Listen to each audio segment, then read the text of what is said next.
చేస్తాం. నిన్నే మీరు చూస్తే చిత్తూరు మేయర్ మర్డర్ కేసు 10 ఏళ్లకు మునుపు జరిగింది.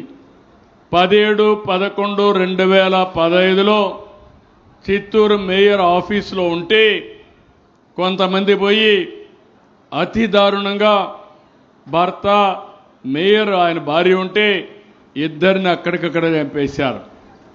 10 ఏళ్ళు అయింది. నిన్న ఒక తీర్పు ఇచ్చారు 31 అక్టోబర్ 2025లో చిత్తూరులో కోర్టులో ఇచ్చారు. 5 మందికి మొత్తం ఎంక్వైరీ చేసి వాళ్ళందరినీ కూడా ఉరిశిక్ష చేసే పరిస్థితికి వచ్చారు. అంటే మనం గుర్తుపెట్టుకోవాల్సింది న్యాయం జరగడానికి లేట్ అవుతుంది, కానీ తప్పులు చేసిన వాళ్ళు తప్పించుకోరని చెప్పడానికి ఇలాంటి జడ్జిమెంట్స్ రావాల్సిన అవసరం ఉంది.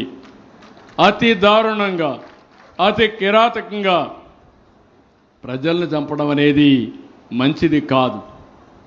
అందుకే ఇటీవల కాలంలో నేను చూస్తున్నాను కొన్ని ప్రాంతాల్లో కొంతమంది గంజాయి తినో తాగో లేకుంటే లిక్కర్ తాగిన మత్తులో ఆడబిడ్డలపైన అత్యాచారాలు చేసే పరిస్థితికి వచ్చారు, అఘాయిత్యాలు చేసే పరిస్థితికి వచ్చారు.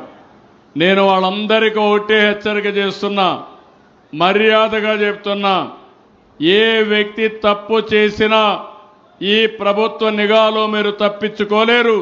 జాగ్రత్తగా ఉండమని మరొక్కసారి హెచ్చరిస్తున్నా.